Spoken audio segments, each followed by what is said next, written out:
Usiku wa Jumapili ulipoanza kuingia katika jiji la Newark, jimbo la New Jersey, hali ya kawaida ilionekana ghafla baada ya sauti za magari na shughuli za kawaida za wakazi.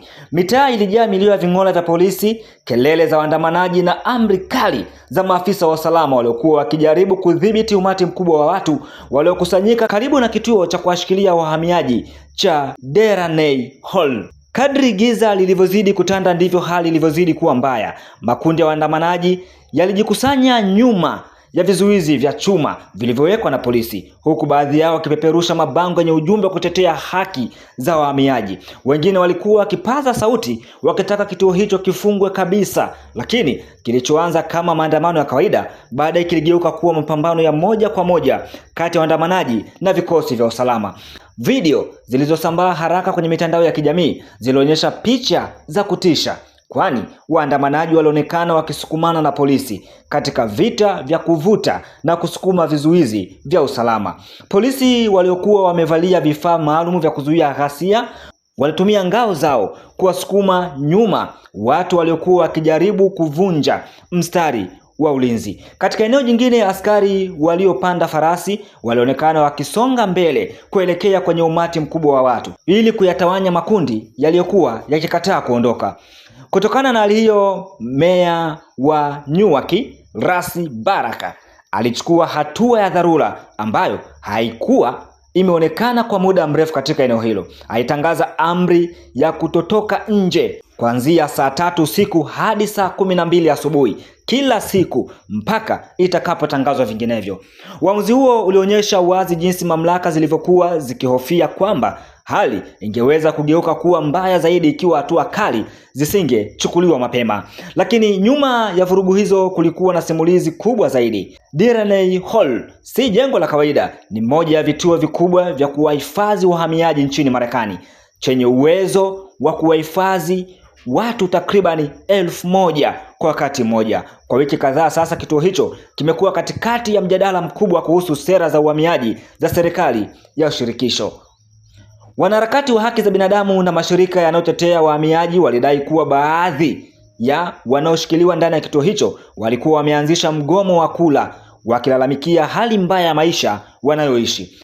Ripoti zilieleza kuwa kulikuwa na malalamiko kuhusu mazingira ya makazi, huduma za afya, pamoja na namna wafungwa hao walivyokuwa wakitendewa. Habari hizo ziliposambaa, hasira zilianza kuongezeka nje ya kuta za ukumbi huo.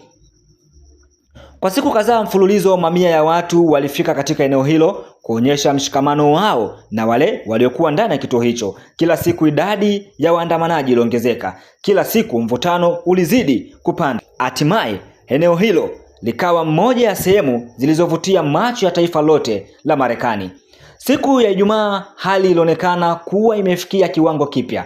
Polisi wa jimbo la New Jersey walichukua jukumu la kulinda eneo hilo baada ya maafisa wa uhamiaji wa serikali ya shirikisho ambalo walikuwa wakikabiliana na waandamanaji kwa siku nyingi kuondolewa. Lengo lilikuwa kupunguza mvutano na kujaribu kurejesha utulivu, lakini hata hatua hiyo haikutosha kuzuia hasira zilizokuwa zimejengeka kwa muda mrefu. Asubuhi ya Jumapili, gavana wa New Jersey, Mike Sherrill, alitoa maelezo yaliyofichua ukubwa wa vurugu zilizotokea usiku uliopita.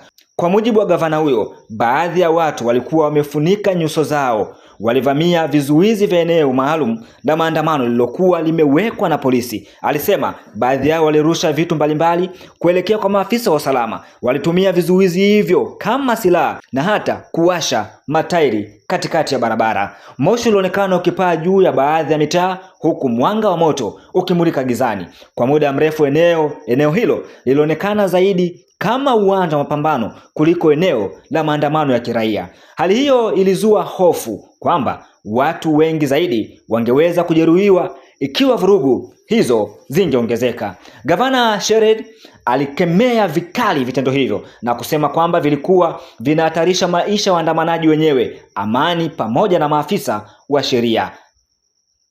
Hata hivyo, aliwahimiza wananchi kutosahau sababu iliyowaleta katika eneo hilo. Alisisitiza kuwa mjadala unapaswa kubaki kwenye kuboresha maisha ya wanaoshikiliwa ndani ya eneo hilo, kusaidia familia zao na kutafuta suluhisho la kudumu kuhusu mustakabali wa kituo hicho. Wakati mvutano ukiendelea nje ya kituo hicho, kulikuwa pia na habari iliyowaletea matumaini baadhi ya familia zilizokuwa zikisubiri kwa hamu kuwaona wapendwa wao. Serikali ilitangaza kuwa ziara za kifamilia ambazo zilikuwa zimesimamishwa kutokana na sababu za kiusalama zingeruhusiwa tena kuanza Jumapili. Kwa familia nyingi, huu ulikuwa mwanzo kurejesha mawasiliano yaliyokuwa yamekatika kwa siku kadhaa. Idara ya usalama wa taifa ya Marekani ilisisitiza kuwa kusimamishwa kwa sera hizo hakukutokana na sera mpya, bali kunatokana na vurugu zilizokuwa zimeibuka eneo hilo. Maafisa wake walieleza kwamba sasa eneo la usalama limeimarishwa na hali imewekwa chini ya udhibiti wa karibu. Familia zinaweza kurejea kuwaona ndugu zao walioko katika eneo hilo. Hata hivyo, pamoja na hatua hiyo, maswali mazito bado yanaendelea kubaki kuzunguka katika eneo hilo. Je, madai ya hali mbaya za maisha ndani ya kituo hicho ni ya kweli? Je, mgomo wa kula unaodaiwa kufanywa na baadhi ya wahamiaji utaendelea? Na je, maandamano haya yataibua mabadiliko makubwa katika sera za uhamiaji za Marekani? Kwa sasa jibu bado halijulikani, lakini jambo moja liko wazi: eneo hilo limekuwa zaidi ya kituo cha kuhifadhi wahamiaji. Imekuwa alama ya vita kubwa ya kisiasa, kijamii na kibinadamu inayotikisa Marekani. Wakati usiku ukiendelea kuangukia katika eneo hilo, amri ya kutoka nje ikianza kutekelezwa, macho ya taifa yanaendelea kuelekezwa kwenye jengo hilo lenye kuta ndefu yakisubiri kuona sura inayofuata.